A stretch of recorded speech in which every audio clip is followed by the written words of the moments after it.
Welcome to the Seller Roundtable e-commerce coaching and business strategies with Andy Arnott and Amy Wees.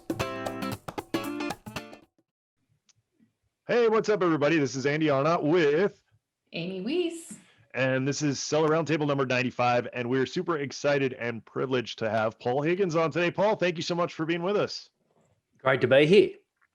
So, Paul, what we like to start out with is, we like to give people a little bit of background on our guests. So please let us know. You can give us as much or as little as you want to share, but, maybe where you're born, where you grew up, kind of, how you got to where you are today. Yeah, well, I'd love everyone to guess where I'm from, given my accent. I don't think I've got one, but a lot of people tell me I do.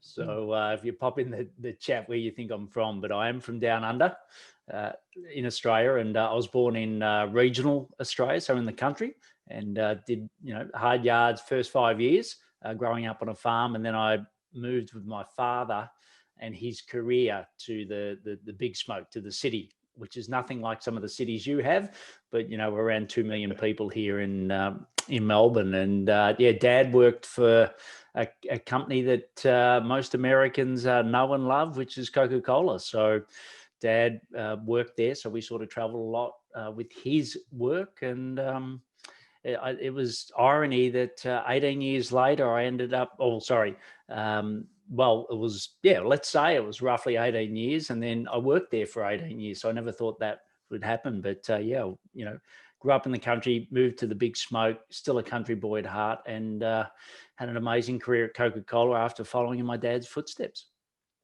Awesome. Amazing. So you've probably, so if you grew up in Australia, then you've had some of my biscuits, right? And what are they? Anzac biscuits? Arnott's cookies. I always make that joke. Isn't there Arnott's cookies in Australia? It seems like everybody, if they're from Australia, they're like, "Hey, do you know the family that runs Arnott Cookies?" I'm like, "No, I have no idea." Tim Tams, hello. Yeah. I am addicted to Tim Tams. I think it's actually owned now by an American company. So I don't think any of the large consumer good companies here in Australia are now Australian owned. Wow, crazy. Yeah. We secretly bought them through a shell corporation in the Bahamas, and so I don't share that very often.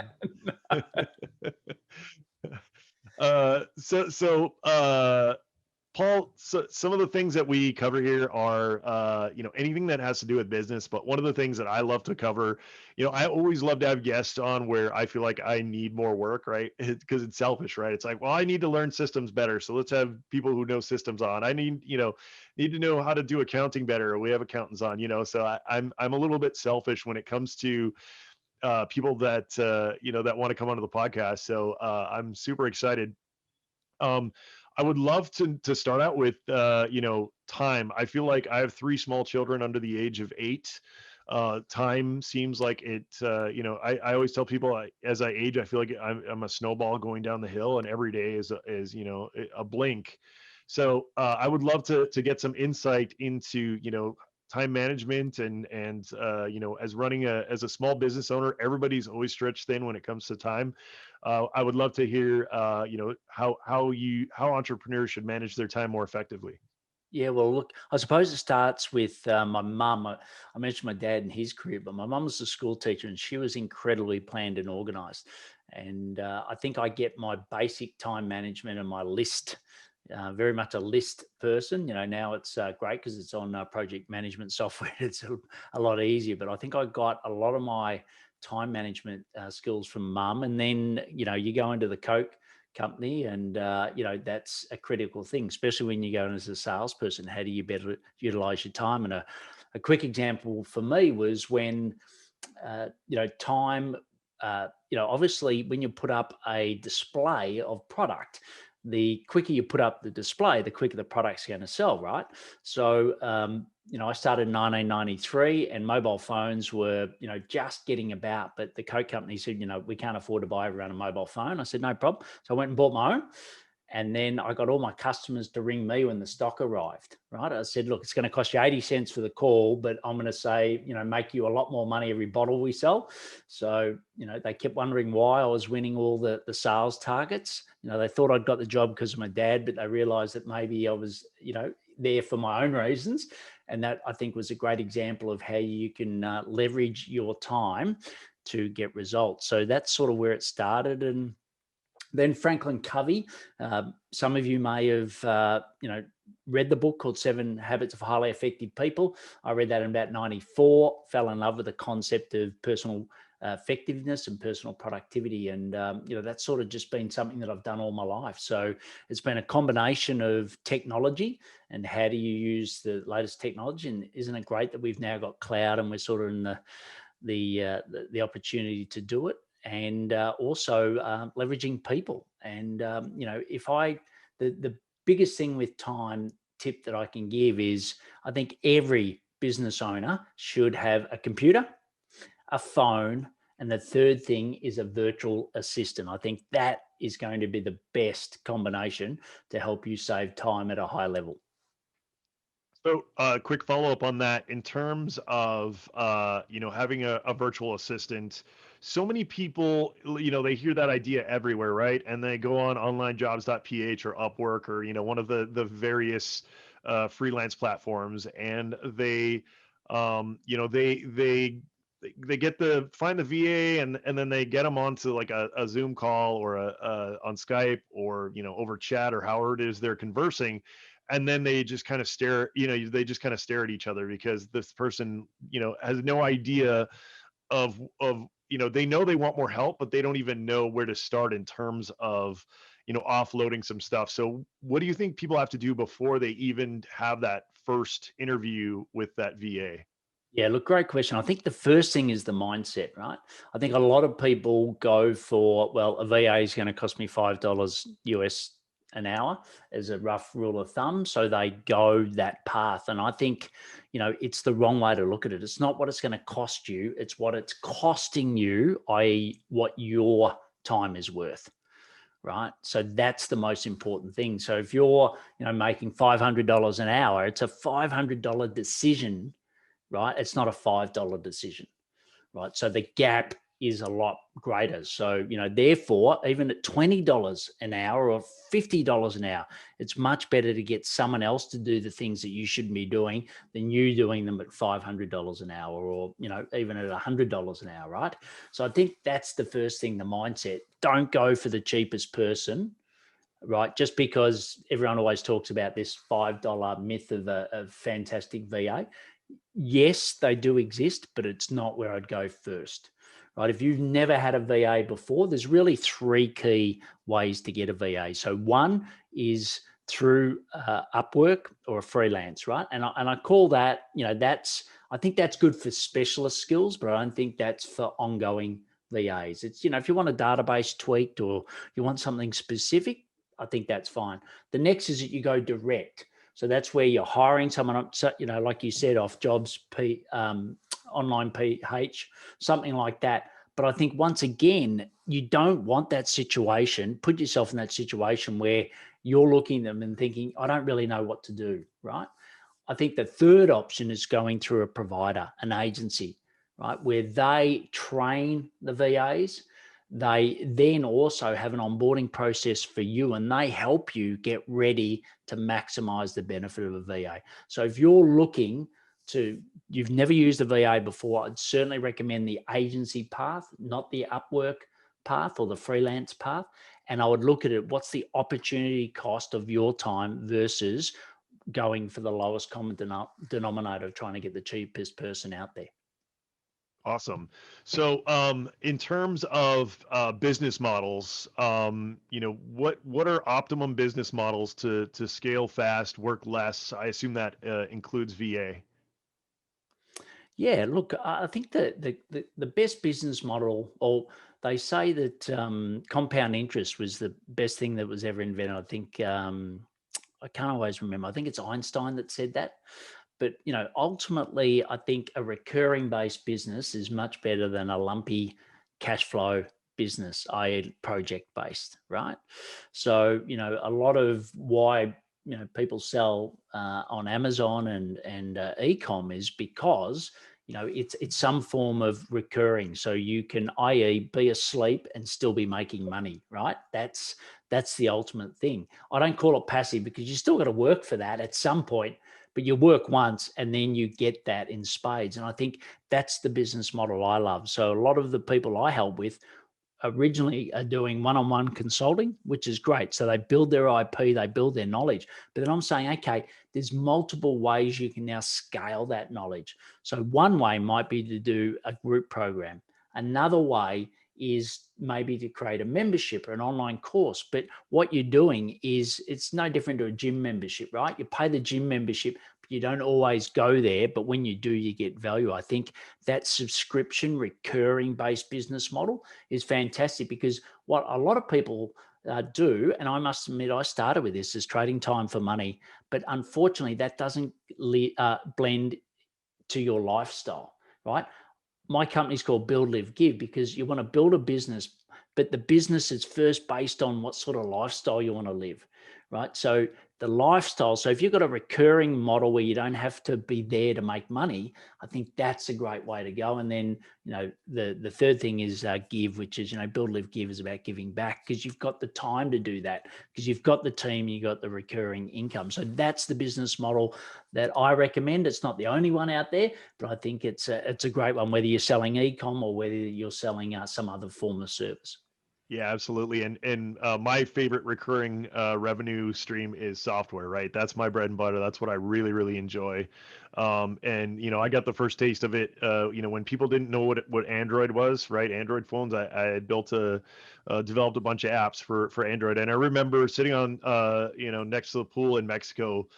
Back when that was still running, telling my wife, like, I can't believe like this is an actual thing. Like, we were able to build something, grow it, and then just kind of put it on. I mean, like you said, it still took some work, but in terms of, having it make money while we were sleeping, while we were sitting next to the pool, while we were getting margaritas delivered, I mean, it was absolutely amazing. And that's when I was hooked and realized that, the recurring revenue model is pretty amazing. And like you said, Amazon does have a little bit of element of that, especially if you've got those systems in place.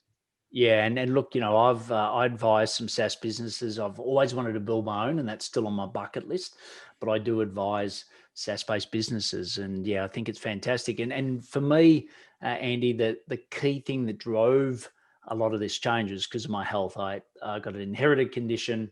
It's called polycystic kidney disease, but basically my kidneys failed, and then I had to go on dialysis. And sitting on dialysis. The reason I left corporate is I knew I was going to have kidney failure and sit on a dialysis machine. What I was doing was basically making money while sitting on a dialysis machine, right? And I think that's the power of a model like this. Yes, you can be on a beach. For me, unfortunately, it wasn't as enjoyable as a beach. It was on a dialysis machine. But then I went through a transplant. But the whole time I had this solid stream of income coming in that it was spread across hundreds of people rather than being reliant upon a couple of clients. So I think, for me personally, it absolutely, I deliberately set up that model because of my health, but it doesn't have to be because of your health. It can be for other great lifestyle reasons like you just spoke of. I love that you had the foresight to do that. That's awesome. Yeah, I think it's really great to think about, right now I'm reading the book, The E-Myth Revisited, and it's talking about how, a lot of us try to get out of our job because we're like, man, I'm really good at this. I'll just start my own. And what ends up happening is you start your own job. You're still a technician and you're not able to get over that hump of actually becoming a business owner. So you just kind of end up employing yourself, and you can't get to the point where you're like the visionary and employing the team and all of that. So, and I know that's something that every business owner struggles with, whether you're running an Amazon business, whether you're a coach, whether you have software, whether you have a course, whatever you're doing, real estate, whatever you're doing, it's hard to not be really good at, whatever you did before and try and apply that, try to still be a worker bee in your own business. It's really, really tough. So as a new business owner, what do you think, Paul, are the top 5 priorities I should be working on every day? Yeah. So in short, I wrote a book called Build, Live, Give, and it sort of, it was my transition from corporate into running my own business. So I'll just quickly run through those 5 key things that I put in the book. So I think the first one is your time, right? So you really need to leverage technology, leverage those people that you can outsource to absolutely prioritize your time. So I think that's the number one thing. And what does that mean? That means that everything you do, make a call. Am I the best person in the world to be doing this? Right? If the answer is no, please get someone else to do it. Right? And with COVID, I have answered that question so many times this week in the wrong way. I have said I should not be doing this, but I'm going to do it anyway because I'm not in the, I'm behind right now. I'm too busy chopping down trees to sharpen the axe.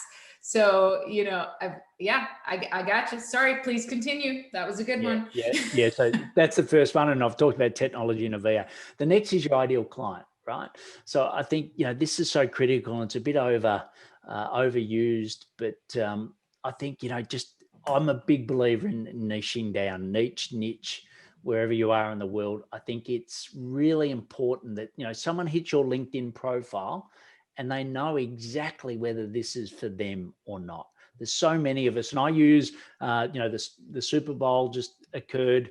I use that as stadium concept where you're not trying to fill a whole stadium. In some cases, to begin with, you're trying to fill just a super box, right, of specific people. So make sure that you're very clear on who your ideal client is. I think that's critical. I've got some great assets to help do that. So, people can reach out and get those. The third is the business model, which we've covered. And I think that just makes it so much easier. If you get that right, well, then a lot of the hard work, because a lot of people say, I'm working really hard. I'm working 50, 60, 80 hours a week. But it's like, well, are you working smart? And that business model helps. So, constantly challenge your business model and constantly evolve that business model. And I think if I can interrupt, I think that for e-commerce business owners, private label sellers, which, is our primary audience here, I think that they can apply these same concepts because you talked about knowing your ideal client.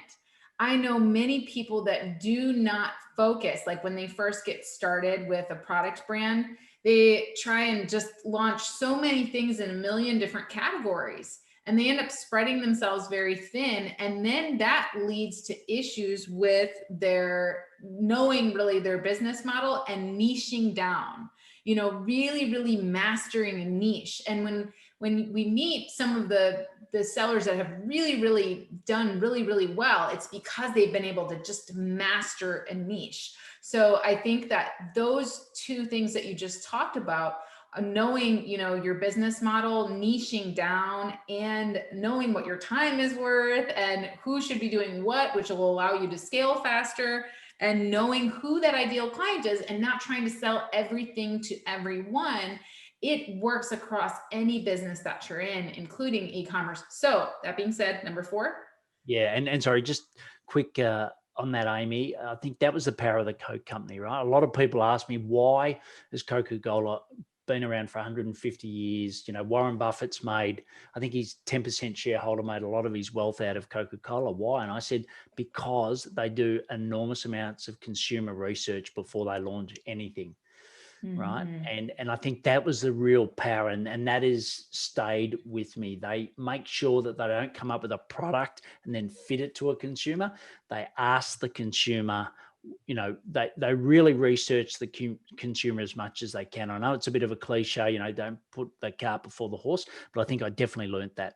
So the fourth one is sales focus, right? We've all got to focus on sales. So whether you're an e-com business, a service-based business, whatever you are. And to me, there's sort of 5 key elements to that, and I'll just quickly go through those. So first is your marketing assets, right? Like, what have you got that's unique that draws you? So even from an e-com brand perspective, what's your positioning? What have you got that draws people to you, right? So that's the awareness piece.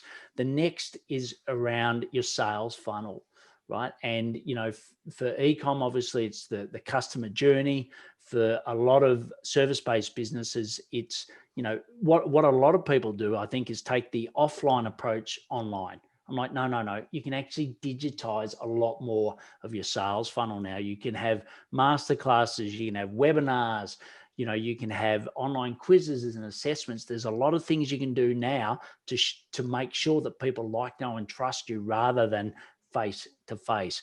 The next one is, why not mine your existing clients? Like from an e-com business at Coke, we used to, as a rep, you'd walk in and what you do is look at all the products that they had, their demographic of who came in the store.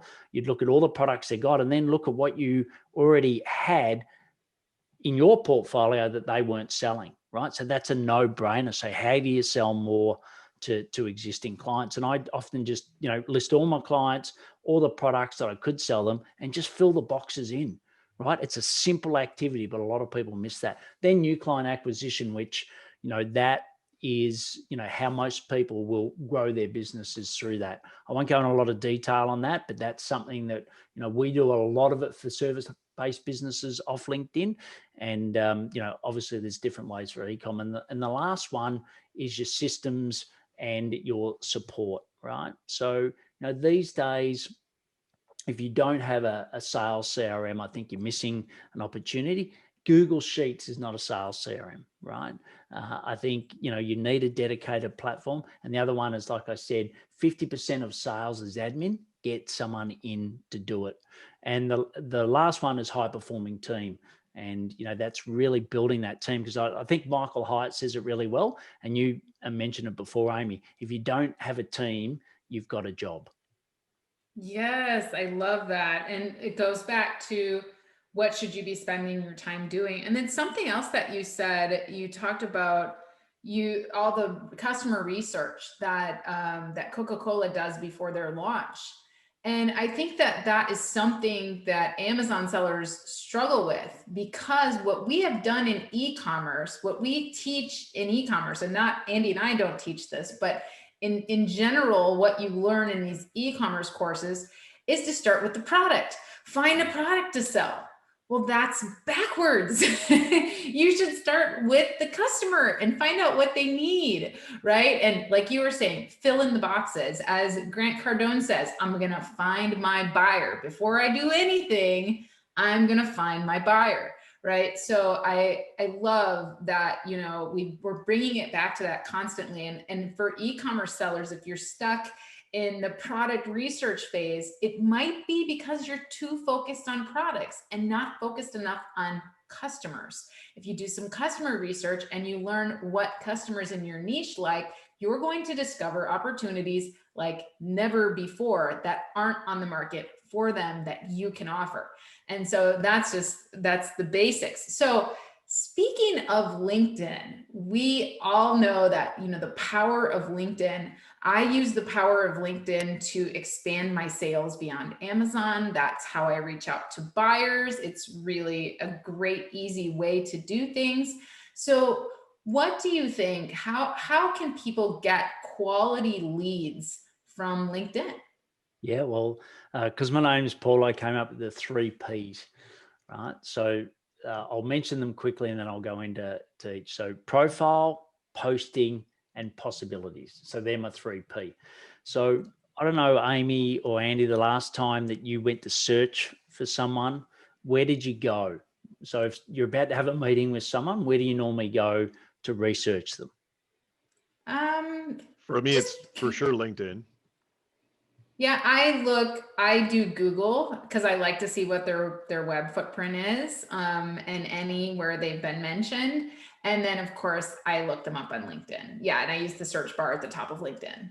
Great. And often on Google, I know for many people, their actual LinkedIn profile ranks above anything else. Right. So it often, now ecom, that may be different, but I know definitely for me, I'm just in the top 10 of my page, and, I've got lots of assets. I've got my book, I've got my podcast, but my LinkedIn profile is number one. So make sure your LinkedIn profile is the window into your world, right? There's so many things that, I talk to someone and then I look at their LinkedIn profile. I'm like, it's heckle, you know what I'm trying to say, Jekyll and Hyde. It's just completely different. So I think your LinkedIn profile is such a powerful tool these days. And, it used to be for corporates only. And I think now B2B business, it's the place to be. And, Gary V, 2019, and said, if you're not on LinkedIn for B2B business, you're not doing it right. So Yeah. I think, and in your profile, I'll just quickly go through a couple of key things, 4 key things. First is, if you're driving down the highway and you look at a banner, right, on the side of the road, you know how some are fantastic and some aren't, right? What you want is the top of your LinkedIn header, right, to be like a banner, just thinking that someone's driving past to create awareness, right? And I'll often look at it and it's got you planted all over it, right? Coca-Cola doesn't have just a big bottle of Coke all the time. They're promoting themselves. It's the same with your header. It's attracting your consumer, right? Or your clients. It's not about you. Okay. So on the header, make sure that I've got my methodology on how I do things, but I've also got who I help, right? So I think it's really important to do that.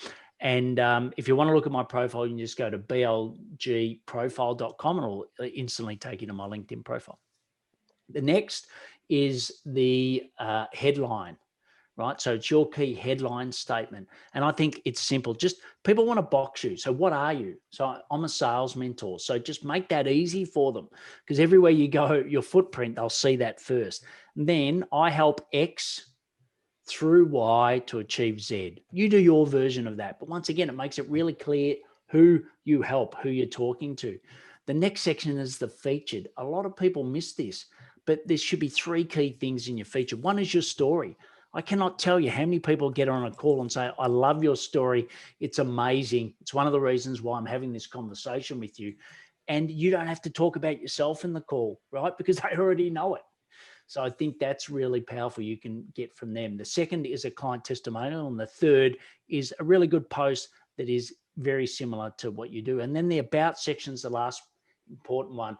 And the about section is making sure that it is talking to your clients. I actually say, thanks for coming to my profile. It's like when you first meet someone at a cafe, right? You don't go in and say, would you like to buy this, right? You have a conversation with them. The about section is the conversation, right? And then the experience is where you say exactly what you do. So I think on your profile, they're the key things. I love that. I just brought up my profile. I couldn't help myself, and I got some great tips from you. And so I'm definitely going to be implementing those. So thank you so much for that. Yeah. And I've got blgdownload.com. You can get, I've got 9 elements of your LinkedIn profile that you can improve. So you can go and get that. The next one's a post. So ultimately with LinkedIn, the posting is based on an algorithm. Okay. And, there's lots of views on the algorithm, but as we know it, it's 50 likes, 20 comments in the first 60 minutes. If you hit around those numbers, you're going to get much. So for example, I've got about 16,000 followers on LinkedIn. I'll do a post just by myself with not looking to get the 50, 20, 60, and I might get 500, 700 views. If I do it getting the 50, 20, 60, I will get anywhere between, 10 to 100,000 views, right? So on your posting, content matters. Don't get me wrong, content matters in the way that you do it. But the most important thing is getting those 50 likes and 20 comments in the first 60 minutes. Wow. So how do you recommend getting those likes and comments? Is it in the content that you're posting? So you're encouraging someone to leave a comment. I know Andy, sometimes on his LinkedIn, he'll post little like surveys, and to give a like or a heart if you agree or disagree with something. And so that's, I think, his hack to get more engagement on his posts. But do you have any recommendations to help us get that 50-20 rule? Look, that's definitely one of them, and great tip. Like, ask people to comment. I've always got a question. I recommend every post has a question, right? Because comments we think is worth double what a like is, right? So the more comments you get, the greater the chance that your post will be shared, A, within your own connections, but B, in the hashtags that you mention, right? And you what should are have, the benefits to having more followers on LinkedIn? yeah. So it's like when we marketed at Coca-Cola, right? 50% of your marketing works, 50% doesn't, but you don't know which 50, right? And it's the same thing. So I'll give you a quick example. I met a guy 10 years ago when I left Coke, or 9 years ago. Great guy. He's now gone on to build a very successful investment bank in Australia. I wrote a post about questions you should ask in a sales call last year, and he contacted me, said, "I love the post. Why don't we work together?" And now he's a client of mine. You just never know who's viewing your post. Not everyone likes, not everyone comments, but that viewership is an incredible power. And last year alone, I got 1.5 million views. It turned into over 150 new clients. So yes, some people say views are vanity, but to me, you just don't know who's watching those posts. And that's where the digital referral happens these days, rather than the old word of mouth that was, through networking. Thanks for tuning in to part 1 of this episode. Join us every Tuesday at 1 p.m. Pacific Standard Time for live Q&A and bonus content after the recording at SellerRoundtable.com. Sponsored by the ultimate software tool for Amazon sales and growth, SellerSEO.com and AmazingAtHome.com.